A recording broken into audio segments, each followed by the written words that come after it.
നമുക്ക് എന്തിനോടെങ്കിലും ഒത്തിരി ആഗ്രഹം തോന്നുവാണെങ്കിൽ നമ്മൾ ആ കാര്യം പിന്നത്തേക്ക് മാറ്റി വെക്കാതെ അന്നേരം തന്നെ ചെയ്യാൻ നോക്കുക. അതെ, അങ്ങനെ പാഷനേറ്റ് ആയിട്ടുള്ള 4 ലേഡീസ് ആയിരുന്നു ഇത്തവണ എൻ്റെ കൂടെ ബേക്കിംഗ് ക്ലാസ്സിൽ ഉണ്ടായിരുന്നത്. 4 ലേഡീസ് എന്ന് കംപ്ലീറ്റ്ലി പറയാൻ പറ്റില്ല, 3 ലേഡീസും ഒരു കുട്ടിയുമായിരുന്നു ഉണ്ടായിരുന്നത്. കുട്ടികളുടെ കാര്യം പറയുവാണെങ്കിൽ 6 വയസ്സ് മുതൽക്കുള്ള കുട്ടികൾ എൻ്റെ ക്ലാസ്സിൽ ജോയിൻ ചെയ്യുന്നുണ്ട് കേട്ടോ.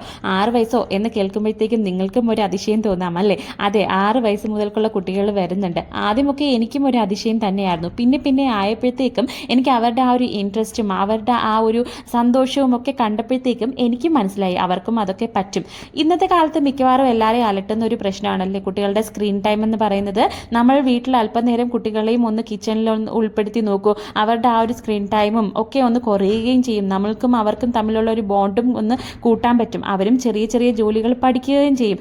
അതുകൊണ്ട് ഭാവിയിൽ അവർക്ക് എന്തെങ്കിലും ഒരു പ്രയോജനമായാലോ അല്ലേ?